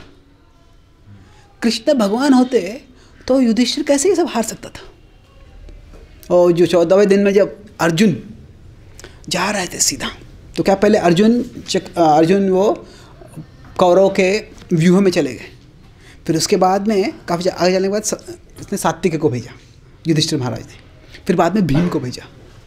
और भीम ने उस एक दिन में कुछ घंटों में ही वो कौरव के 25 भाइयों को मार डाला। और अभी अर्जुन ऐसे चल रहा था, आगे चल रहा था तो और ऐसे लग रहा था कि दुर्योधन पूरा प्रभु का क्या हो गया, ये ऐसे लगता है कि एक दिन में मेरे सारे सेना को विनाश कर देंगे। क्या है कि शायद कृष्ण सही में भगवान ही है।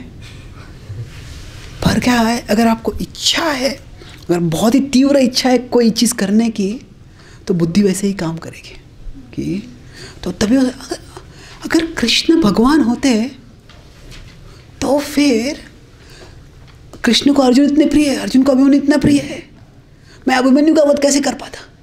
मैंने अभिमन्यु का वध किया, इसका मतलब कृष्ण भगवान नहीं है, चलो युद्ध करो।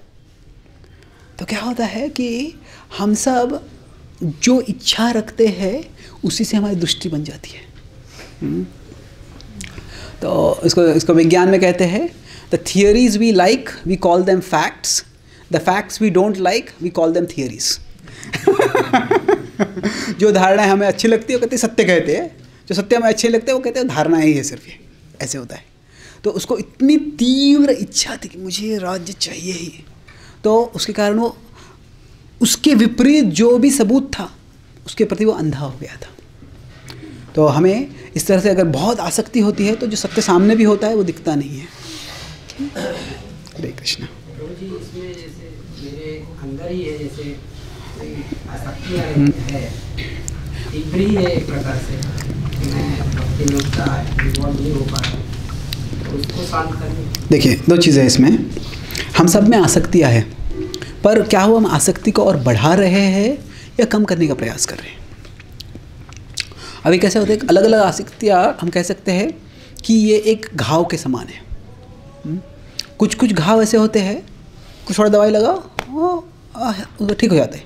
कुछ कुछ घाव हो सकते हैं, उनको काफ़ी समय लगता है हल करने के लिए। कुछ फोड़ा होता है, 1-2 दिन दवाई लगाओ चला गया वो। कुछ फोड़ा वगैरह से होता है, उसको कई हफ्तों तक आपको दवाई लगाना पड़ता है। पर क्या मैं उसको और खरोच रहा हूँ? अगर मैं खरोच नहीं रहा हूँ, अभी भी फोड़ा है, तो फिर ठीक है। कभी कुछ आसक्ति जाने के लिए समय लगता है। तो हमें क्या है कि आसक्ति छोड़ने से ज़्यादा भगवान से आसक्ति जोड़ना ही महत्वपूर्ण है। कि किसी भी चीज़ को ना बोलना ये हमको पसंद नहीं, अच्छा नहीं लगता है, उसमें थोड़ा दर्द होता है, क्यों नहीं करूँ ये। तो हमें जोर किस चीज़ को ना बोलने में नहीं देना है, किस चीज़ को हाँ बोलने में देना है। कि बात हाँ बोलना मतलब क्या, कि ठीक है मुझे ये छोड़ना है, पर उसको जोर नहीं दूंगा, मैं अभी क्या करना है मुझे। अगर उसको हम सकारात्मक से जोर देते हैं तो attachments can't be driven out of our consciousness, but they can be crowded out of our consciousness. अगर आसक्ति को पकड़ दो, इस रूम कमरे से बाहर निकलो, बाहर निकलो, बाहर निकलो, हमारी चेतना से बाहर निकलो, वैसे निकलेगी नहीं। पर दूसरी चीज़ें ऐसे हम हमारी चेतना भर देते हैं, सकारात्मक कार्य करने लगते हैं हमारे जीवन में, तो धीरे धीरे वो जो आसक्तियाँ है वो अपने आप बाहर चली जाएगी। ओके, हरे कृष्ण। कोई ऐसा सवाल है? यस, बोलिए। Can we equate between karma and dev? Equate मतलब किस तरह से? इक्वेट मतलब बैलेंस हो सकता है क्या? बैलेंस का संतुलन का मतलब क्या कह रहे हैं आप? मतलब अगर कर्मा या देव इन दोनों को साथ में लेके चल सकते हैं? हाँ ज़रूर। अभी कर्मा और दैव क्या दोनों में साथ में चल सकते हैं हम? हाँ बेशक। कैसे है कि जीवन एक टेनिस मैच के समान है। अभी टेनिस मैच में कैसे होता है कि टेनिस सबको पता है। मैं जब अमेरिका जाता हूँ तो कई बार भक्त बोलते हैं कि आप वहाँ के अमेरिकन बोलते हैं आप क्रिकेट का उदाहरण मत दो। वो बोलते हैं यहाँ पे अमेरिकन लोगों को क्रिकेट सुनते हैं तो क्रिकेट कीड़ा याद आता है, उनको खेल पता ही नहीं क्रिकेट के बारे में। तो अभी इसलिए मैं थोड़ा स्पष्टीकरण कर लेता हूँ। तो अभी टेनिस में क्या होता है, कभी कोई प्लेयर सर्व कर रहा होता है और कभी कोई प्लेयर रिटर्न कर रहा होता है। तो अभी जब सर्व कर रहा होता है तो उसको काफ़ी नियंत्रण होता है, मैं इधर बॉल मारूंगा, उधर बॉल मारूंगा, बैक हैंड मारूंगा, फोरहैंड में मारूंगा, बॉडी में मारूंगा, कहीं भी। जब रिटर्न कर रहा होता है तो कुछ नियंत्रण नहीं होता है, जहाँ पे बॉल आएगा वहीं पे रैकेट डाल के हमको और बॉल को कम से कम और कोर्ट में वापस लाना है। तो हमारे जीवन में कभी कभी हम सर्व कर रहे होते और कभी कभी हमको रिटर्न करना पड़ता है। तो जब सर्व कर रहे हैं मतलब क्या है कि तभी कर्म और प्रधान होता है, हमारे पास नियंत्रण होता है, मुझे ये करना है, ये नहीं करना है। और जब हम रिटर्न कर रहे होते तो हमारा तभी दैव ज़्यादा प्रधान हो जाता है। तभी मान लिया अभी यही प्रवचन है, जब मैं प्रवचन दे रहा था तो अब एक तरह से मैं सर्विंग कर रहा था। मैंने फैसला किया कि कौन सा विषय बोलने वाला हूँ मैं आज, किस तरह से उसका प्रवाह होने वाला है। पर अभी सवाल जवाब जब हो रहे हैं तो मैं रिटर्न कर रहा हूँ, मुझे पता नहीं कौन सा सवाल पूछने वाला है। जो भी सवाल आएगा उसका जितने मेरे ज्ञान है उसके अनुसार मैं जवाब देने का प्रयास कर रहा हूँ। तो हमारे जीवन में ऐसे होता है। तो जब कभी कभी ऐसे होता है कि हमें चुनाव करना होता है, हमारे पास अधिक हम पर जिम्मेदारी होती है कि भी आप फैसला करो, आप ये करो, आप वो करो। तो जब हम सर्विंग कर रहे होते तभी हमें कर्म पे ज़्यादा जोर देना होता है, और जब हम रिटर्निंग कर रहे होते तभी ठीक है, अभी ठीक है, ये ऐसी परिस्थिति, इसमें मैं क्या कर सकता हूँ। तो कई बार समस्या कब आती है जीवन में कि जब हम रिटर्न कर रहे होते हैं और तभी हम सर्विंग का फ्रीडम चाहते हैं। जब मैं रिटर्न कर रहा हूँ, मेरा मान लिया फोरहैंड अच्छा है, बोलता हूँ मैं फोरहैंड से बॉल मारूंगा, पर बॉल तो बैकहैंड पे, तुम क्या करोगे? फोरहैंड पे मारोगे तो क्या होगा, बॉल यार हवा को मार रहे होगे। तो हमें खुद को समझना होता है कि अच्छा ये परिस्थिति कैसी है, अभी क्या है, ये परिस्थिति ऐसी है कि ठीक है, अभी ये मैं भी यहाँ पे दैव प्रधान है इसमें, अभी मुझे ज़्यादा नियंत्रण नहीं है, पर वैसे ही हमेशा नहीं रहने वाला है। इस परिस्थिति ऐसी है, ठीक है, अब जो परिस्थिति है उसमें जो क्या अच्छा कर सकता हूँ मैं कर लेता हूँ। फिर बाद में ऐसी परिस्थिति आएगी जब हमें और हम पे इनिशिएटिव लेना होता है, हमको योजना बनानी होती है, हमको क्रिएटिविटी दिखानी होती है, और तभी हम सर्विंग कर रहे होते हैं। तो हमें वो बुद्धि से थोड़ा विश्लेषण करके समझना होता है किस प्रकार की परिस्थिति है में, और फिर उसके अनुसार हम कार्य कर सकते हैं। तो उससे दोनों का समन्वय हो सकता है। Okay, thank you. यस प्रभु जी, जैसे आपने कहा था कि हमको कार्य करना चाहिए, पूरा आसक्त नहीं होना चाहिए। जैसे प्रभु जी हम कार्य तो करते पर उसके फल की आसक्ति रहती नहीं, छोटी छोटी चीज़ों से कोई ठीक से जवाब दे या फिर एप्रिसिएशन करे या फिर थैंक यू बोले, तो उससे कैसे बाहर आए?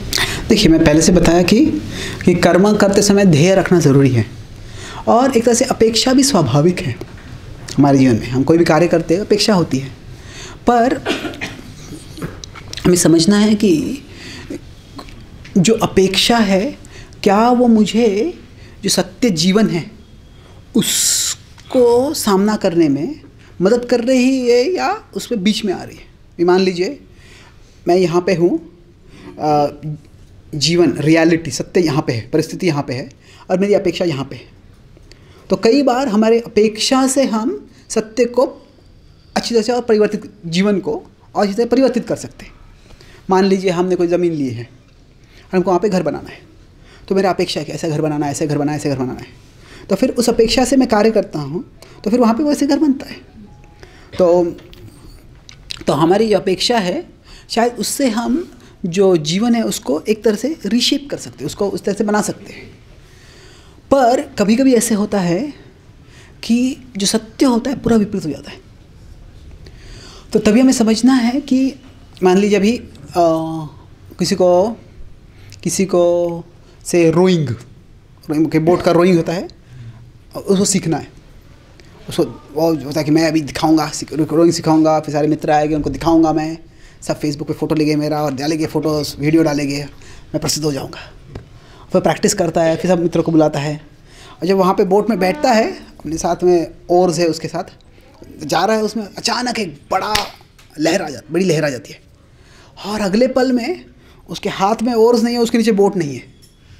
अभी फिर भी अगर रोइंग करते रहेगा तो क्या होगा डूब जाएगा वो। तो अभी क्या करना है, अभी स्विम करके बाहर आ जाओ, बाद में देखो। तो क्या है कि अगर मैं यहाँ पे हूँ, सत्य यहाँ पे है, परिस्थिति रियलिटी यहाँ पे है, मेरा अनुभव मेरा अपेक्षा यहाँ पे, तो इससे मैं परिस्थिति को प्रभावित कर सकता हूँ। पर कभी कभी कैसे होता है कि ये ऐसे हो जाता है कि मैं यहाँ पे हूँ और ये सत्य यहाँ पे है और मेरी परिस्थिति अपेक्षा यहाँ पे है। मतलब क्या हो रहा है कि मेरी अपेक्षा मुझे जो सत्य है उससे सामना करने में मदद करने के जगह उससे दूर लेके जा रही है। तो अगर वैसे हो रहा है तो हमें क्या है, वो अपेक्षा को बाजू में रखना है। We don't have to give up expectations, but we have to evaluate our expectations. क्या ये अपेक्षा जो रख रहा हूँ उससे मुझे कुछ अच्छा हो रहा है, या उससे मैं कुछ अच्छा कर पा रहा हूँ, या उससे व्यत्यय आ रहा है। कुछ लोग ऐसे होते हैं कि हम जिंदगी भर प्रयास करते हैं कि उनको प्रसन्न करना, और कितना भी करें कृष्णा भी करें हम, वो कभी हमको एक शब्द भी सराहना करते ही नहीं है। मैं कनाडा में एक परिवार के साथ था, तो मैं उनको बोला था, उनके 2 बच्चे थे, तो इतना स्पष्ट था कि वो माता पिता एक बच्चे पे बहुत प्रेम करते, दूसरे बच्चे को प्रेम नहीं करते थे। तभी वो दूसरा बच्चे से वो प्रेम नहीं करते, उसके साथ में था, और वो पहला बच्चा बाहर गया था कहीं। तो मैं उनको बोला था, हाँ यू मस्ट बी, आपको दोनों बच्चे अभी पढ़ाई अच्छे कर बढ़ रहे आगे, you must be proud of your son. या I am proud of that son. आपका आपके पुत्र पर गर्व होगा, उस पुत्र पे गर्व है, इसके सामने बता रहे हैं वो। तो अभी क्या है, ये बड़े दुर्भाग्य की बात है। पर कभी कभी हमारे जीवन में ऐसा होता है कि कुछ लोग हमारा कभी हमारा जो सराहना आदर करेंगे ही नहीं। तभी क्या करना होता है हमको, we shouldn't over value people who devalue us, and we should value people who value us. कुछ लोग होते हैं वो कभी हमारा कीमत कभी देंगे ही नहीं, हमें मानेंगे ही नहीं। तो फिर उनके मत को ज़्यादा मान देने की ज़रूरत नहीं है, उनसे अपेक्षा रखो ही मत। ये आसान नहीं है, पर ये करना पड़ेगा। कभी कभी ये व्यक्ति ये कभी ऐसा होता है, कुछ व्यक्ति इस तरह से सराहना करते हैं, जैसे कि मान लीजिए बारिश का मौसम है और बारिश गिर रही है, उनके मुंह से ऐसे ही सराहना आती रहती है। कुछ लोग ऐसे होते हैं, उनसे सराहना ऐसे होते हैं कि ऐसा रेगिस्तान है जिसमें सदियों से बारिश आई नहीं है। तो क्या होता है कि हम सबके जीवन में ऐसे लोग हैं जो हमारी सराहना करते हैं, पर कभी कभी हम उनकी परवाह नहीं करते। मुझे इस व्यक्ति से सराहना चाहिए, वो नहीं मिलने वाली है। तो don't over value those who devalue you and value those who value you. वैसे करेंगे, ठीक है, इधर से ये अपेक्षा पूरी नहीं होगी, पर कहीं और से पूरी हो सकती है। ओके, हरे कृष्ण। हाँ बोलिए। एक जैसे कि अर्जुन ने युद्ध किया, तो भगवान ने उसको समझाया था कि युद्ध इसलिए नहीं करना है क्योंकि तुमको अपना बदला लेना है दुर्योधन से। युद्ध इसलिए करना है एक अच्छी कॉन्शियसनेस के साथ कि ये अधर्मी है और इनका नाश होना चाहिए। तो इसका जो भी फल होगा वो तुमको नहीं लगेगा, अच्छा या बुरा जो भी फल होगा वो तुमको नहीं लगेगा यदि तुम इस कॉन्शियसनेस के साथ नहीं। तो सेम टाइम जब जयद्रथ का वध करता है अर्जुन, तो वो तो इस कॉन्शियसनेस के साथ करता है ना, क्योंकि इसने अभिमन्यु को ऐसे किया इसलिए मैं इसको नहीं छोड़ूंगा। ओके, तो अगर भगवान कहते हैं अर्जुन से कि तुम बदले के भाव से युद्ध मत करो, तुम्हें कर्तव्य या धर्म के भाव से युद्ध करो, तो फिर जब अर्जुन ने जयद्रथ का वध किया तो वो बदले के भाव से ही था। तो कैसे है ये? देखिए इसमें कोई भी चीज़ होती है वो अलग अलग स्तर पे हम समझ सकते हैं। अलग अलग स्तर पे मतलब क्या है कि मान लीजिए कोई बीमार हो गया है, तो अभी क्या हम कह सकते हैं कि ये बीमारी दैव के कारण आ गई है? ठीक है, क्यों आई बीमारी, पर अभी आप दवाई लो। नहीं, दैव के कारण बीमारी आ गई, दवाई किलो में वो ठीक है, बीमारी दैव के कारण हो गई, पर बीमारी बढ़ेगी तुम्हारी बेवकूफ़ी के कारण। क्या है कि जब हम दवाई लेते हैं तो हर एक समस्या, हर एक परिस्थिति का जो हल है उस संदर्भ में हमें देखना होता है। ठीक है, बीमारी आ गई, शायद यहाँ पे मलेरिया का इन्फेक्शन, इसलिए मुझे मलेरिया हो गया, तो मलेरिया की दवाई ले लो, चला जाएगा मलेरिया। तो वो मतलब क्या है कि हर एक चीज़ को हमें एक उचित दृष्टि से, उचित फ्रेम में देखना होता है। अगर मान लीजिए कोई माँ है, उसका बच्चा रो रहा है, छोटा बच्चा रो रहा है, तो अगर माँ सोचेगी तभी, अरे ये अपने पूर्वकर्म से रो रहा है, ये बेवकूफ़ी है। रो रहा है तो उसको भी संभालो तुम।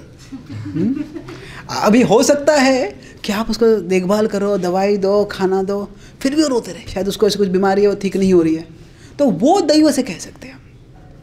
जो हमारी क्षमता में करना है वह हमें करना ही चाहिए, पर उसके बावजूद अगर हमारी क्षमता में करने के जो हम कर सकते हैं वो करने के बावजूद अगर कोई परिस्थिति वैसी ही रहती है तो हम उसमें दैव को मान सकते हैं।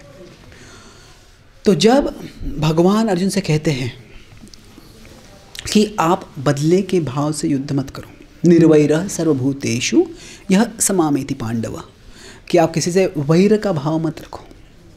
तो अभी क्या होता है कि हर परिस्थिति में एक प्रकार से एक स्वाभाविक रूप पे उस परिस्थिति के कारण कुछ भावनाएं आ जाती है, पर हमारे जीवन का एक उद्देश्य होता है, और वो जीवन का उद्देश्य जो है वो धार्मिक होता है। अगर धार्मिक है तो वो धार्मिक उद्देश्य रखते हुए प्रभुपाद जी बोला करते थे कि जो एक बार प्रभुपाद जी एक मंदिर में उनको दीक्षा का कार्यक्रम था और कुछ भी योजना नहीं बनी थी, सब कुछ केओटिक था। प्रभुपाद जी बड़े क्रोधित हो गए। प्रभुपाद जी ने पुष्प मंगाए तो प्रभुपाद जी ने कुछ फल मंगाए तो भक्तों ने कुछ क्या काट के दे दिए। तो प्रभुपाद जी बड़े क्रोधित हो गए थे। उसके बाद में क्या हुआ, सब भक्त, सब कुछ कार्यक्रम खत्म हो गया, फिर भी भक्त डरे होते प्रभुपाद जी के पास जाने के लिए भी। फिर बाद में प्रभुपाद जी के पास जब वो प्रभुपाद जी अपने कमरे में थे तो भक्तों ने कमरे थोड़े से चाबी का जो होता है उसमें अंदर देखा क्या कर रहे, तो प्रभुपाद जी वहाँ पे बैठे थे, वहाँ पे गौर निताई का चित्र था, उसके सामने देखे प्रभुपाद जी जय गौर निताई, जय गौर निताई, बड़े आनंद से प्रसन्नता से बोले थे। तो भक्त थोड़ा सा अंदर गए और देखिए प्रभुपाद जी इतने प्रसन्न थे। तो प्रभुपाद जी को बोला है वो कि बाद में उन्होंने पूछा, बोला अभी तो आप इतने क्रोधित थे पर अभी आप इतने शांत हो गए। तो प्रभुपाद जी बोले जो भक्त होते हैं, प्रभुपाद जी कहते हैं, कभी नहीं कहते कि मैं शुद्ध भक्त हूँ, जो शुद्ध भक्त होते हैं उनकी चेतना एक बड़े सागर के समान होती है। सागर में कभी ऊपर लहरें भी आ सकती है, तूफानी लहरें ऊपर आ सकती है, पर अंदर वो सागर शांत रहता है। तो प्रभुपाद जी तभी क्रोध कर रहे थे और एक तरह से क्रोध आ गया था उनको, पर वो क्या है, भगवान की सेवा के लिए ही क्रोध आया था और भगवान की सेवा ठीक से होनी चाहिए, इसलिए तभी क्रोध आ गया था। पर ऐसे नहीं था कि वो क्रोध में आके वो भगवान की सेवा से दूर चले गए थे। तो कभी परिस्थिति के कारण कुछ भावनाएं हमें आ सकती है, पर अगर वो भावनाएं हमें हमारे जीवन के उद्देश्य से दूर ले जाती है तो भावनाएं प्रतिकूल है। ऐसे नहीं कि हमें भक्ति करने के लिए भावना रहित जीवन जीना है। तो हाँ, तभी जब अभिमन्यु का वध हो गया तो तभी पहले अर्जुन ने बहुत विलाप किया, बाद में क्रोध किया और बाद में उसका प्रतिकार किया। पर वो प्रतिकार करने के लिए अर्जुन धर्म के परे नहीं गए। जो एक धार्मिक उद्देश्य था कि जो कौरव है उनको निकालकर धार्मिक युधिष्ठिर उनका राजा बनाना है, धर्म की प्रस्थापना करनी है, उसके लिए ही उन्होंने कार्य किया। तो कि emotions are not bad, only emotions that take us away from dharma are bad. तो बदले का भाव उस समय उस कार्य के लिए एक तरह से था, पर वो बदले के भाव के कारण उन्होंने धर्म का त्याग नहीं किया। तो कभी कभी परिस्थिति के कारण कुछ भावनाएं हमें आ सकती है, पर अगर वो भावनाओं के कारण हम और धर्म को और तीव्रता से करते हैं तो वो भावनाएं प्रतिकूल नहीं है। तो भक्ति के पहले लक्षण, शरणागति के पहले 2 लक्षण बताए, अनुकूल्य से संकल्प, प्रतिकूल्य से वर्जनम। तो जो अनुकूल है वो स्वीकार करो, जो प्रतिकूल है उसको त्याग कर दो। तो यदि जैसे हम भगवान के प्रति कोई कार्य करते हैं और कई बार हमारी कॉन्शियसनेस खराब रहती है तो चलेगा? अगर हम भगवान की सेवा कर रहे हैं तो चेतना हमारी थोड़ी ख़राब होती है तो क्या वो चलेगा? वे कैसे है, उसके ऐसे मात्रा होती है। अगर हम सोचेंगे कि जब मेरी चेतना शुद्ध हो जाएगी तब मैं सेवा करूँगा, तो क्या है, हम सनातन काल का इंतज़ार करते रहेंगे। तो कभी वो शुद्ध होगा ही नहीं, क्योंकि शुद्धता भी कैसे, उसको हम कैसे गिनने वाले कैसे। पर हमें ये भी देखना है कि व्यवहारिक रूप पे अगर मैं बहुत चिड़चिड़ा हो गया हूँ और या मुझे बहुत हताश हो गया हूँ, कुछ हो गया, तो मैं सेवा ही नहीं कर पा रहा हूँ, तो फिर शायद थोड़ा हमको थोड़ी राहत चाहिए, पुनः शक्तियों को जागृत करनी चाहिए वापस, और फिर बाद में कार्य कर सकते हैं। तो हमें अच्छी चेतना होना अच्छा है, पर अगर अच्छी चेतना नहीं है तो फिर उसके कारण सेवा त्यागना नहीं है को। पर हमें देखना है कि कई बार सेवा करने से वापस चेतना और अच्छी हो जाती है। कभी कभी ऐसे हो सकता है कि ठीक है, कुछ समय के लिए ये सेवा से थोड़ा दूर हो जाए, थोड़ा और चीज़ें करते हैं जिससे मैं शांत हो जाऊँगा, फिर वापस सेवा कर सकते हैं। तो हमें देखना है कि हमारी जो चेतना है उसका सेवा पे क्या प्रभाव हो रहा है। अगर उसका ज़्यादा नकारात्मक प्रभाव नहीं हो रहा है तो सेवा आगे बढ़ा सकते हैं, क्योंकि एक तरह से चेतना को सुधारने के लिए सेवा भी एक मार्ग है, इकलौता मार्ग नहीं है। कभी कि साधना भी मार्ग होता है, कभी सत्संग भी मार्ग होता है, पर कभी सेवा भी मार्ग होता है। तो हमें देखना है उसके अनुसार। ओके, लास्ट क्वेश्चन बोलिए। कई बार क्या होता है, जब हमारे जीवन में अंधकार होता है तो हम भगवान को प्रे करते हैं कि हमें इस अंधकार से निकालिए, लेकिन हमारा कॉन्शियस ऐसा होता है कि आप मेरे साथ ऐसा क्यों कर रहे हो, और जब उस कंडीशन से बाहर आ जाते हैं तो हम भगवान को एक बार थैंक्स बोल के छोड़ देते हैं। तो उस कंडीशन में भगवान को अच्छे से याद नहीं करते हैं, तो दोनों ही कंडीशंस में भगवान को कैसे कंटिन्यू। हाँ, तो जब हम परिस्थिति अंधकार होता है जीवन में तो हम बोलते रहते हैं कि क्यों हो रहा है मेरे जीवन में, तो प्रार्थना भी करते हैं तो क्यों का सवाल रहता है। और जब समस्या चली जाती है तो फिर हम भगवान को धन्यवाद बोल के फिर अपना भगवान से दूर चले जाते हैं। तो इसीलिए तो ये एक तरह से स्वाभाविक है होना, पर इसीलिए क्या है कि हमें ये भक्ति के 3 स्तर होते हैं, सर्कमस्टेंशियल डिवोशन, इंटेंशनल डिवोशन और ट्रांसेंडेंटल डिवोशन। सर्कमस्टेंशियल डिवोशन मतलब क्या है? ये परिस्थिति ऐसी आ गई मेरे जीवन में, कुछ नहीं कर सकता, इसलिए मैं भक्ति कर रहा हूँ। तो हम सब शायद परिस्थिति के कारण भक्ति चालू कर देते। इसे भगवान बताते आर्तो जिज्ञासुर अर्थार्थी ज्ञानी च भरत। 4 प्रकार के लोग आते हैं। कोई बड़ा दुख होता है उनके जीवन में तो भक्ति में लगते हैं, वो उनको पैसे की ज़रूरत होती है तो भक्ति में लगते हैं। तो हम सब के जीवन में कुछ ना कुछ परिस्थिति ऐसी होती बुरी होती, तब हम भगवान के बारे में याद करते हैं। तो ठीक है, कैसे भी हो जाए, पर अगर उस समय जब हम भक्ति में लगते हैं, उस समय अगर हम भक्तों का सत्संग करने लगते हैं और भक्तों के सत्संग के द्वारा हम तत्वज्ञान समझते हैं और भक्तों के सत्संग के द्वारा कैसे भगवान का हमारे जीवन में क्या महत्व है वो समझते हैं, तो फिर तभी इंटेंशनल डिवोशन। इंटेंशनल मतलब क्या है? हमारा इंटेंशन बनता है, हमारा इरादा बनता है कि भगवान की भक्ति करने का। क्यों? क्योंकि हम समझते हैं कि भगवान ही जीवन की सबसे महत्वपूर्ण चीज़ है, वासुदेव सर्वमिति। और फिर ऐसा करने के बाद ट्रांसेंडेंटल डिवोशन मतलब क्या है? परिस्थिति के परे हमारी भक्ति हो जाएगी। तो हमें एक सर्कमस्टेंशियल से इंटेंशनल तक जाना है। वो अधिकांश वो सत्संग से होता है। जो भक्त, अगर हम मंदिर में आते हैं भगवान से प्रार्थना करते हैं अच्छे हैं, पर मंदिर में आके भक्तों से सत्संग करते हैं, भक्तों से संबंध जुड़ता है, तो फिर हमारी भक्ति की और वृद्धि होती है। इसलिए वो करेंगे तो हम इंटेंशनल डिवोशन के स्तर पे आ सकते हैं। ओके, बहुत बहुत धन्यवाद। हरे कृष्णा। श्रील प्रभुपाद की, गौर भक्त वृंद की, गौर प्रेमानंदे।